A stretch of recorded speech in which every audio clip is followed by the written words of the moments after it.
Parenting is not black and white. My name's Alyssa, and I'm your Orthodox Jewish friend. I just want to say thank you to this commenter because this comment really validates how I try and parent, and it is really not easy. As parents, my husband and I decided from before we had children that we wanted to be really careful and sensitive with the type of media that we expose our children to. Both of us grew up in the non-Orthodox world, and we chose to become Orthodox later in our lives. And part of our value system that's developed is just being more careful and sensitive with the things that in the world that we expose our children to. For example, we observe something called shomer nagia, which literally translates to guarding your touch. Practically, it translates to men and women who are not directly related or married to each other don't touch each other. Little girls and boys start observing this at different ages depending on how you parent. That also means that we don't kiss in public, even if you are married. My husband and I really don't hug in public either. And yes, my children understand affection and they've seen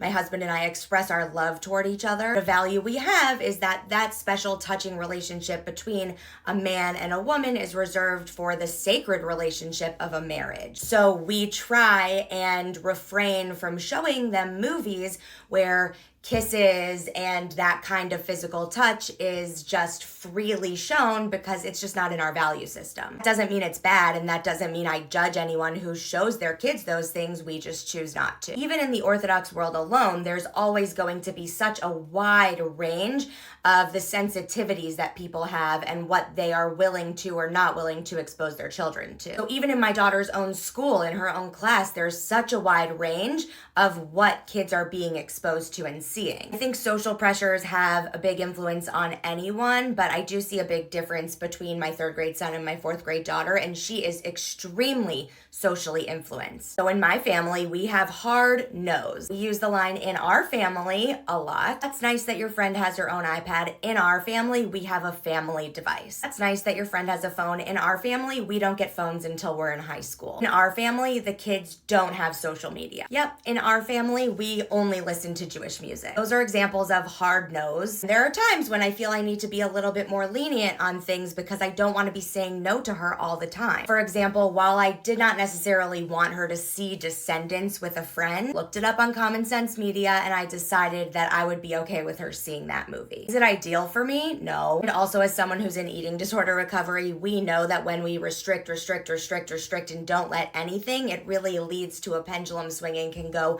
completely the wrong way for you. It's just one example of how I try and look at things. I think we're all doing the very best that we can, and we all parent so differently, and we have to just be non-judgmental toward one another. Raising kids is complex. So thank you for this kind comment.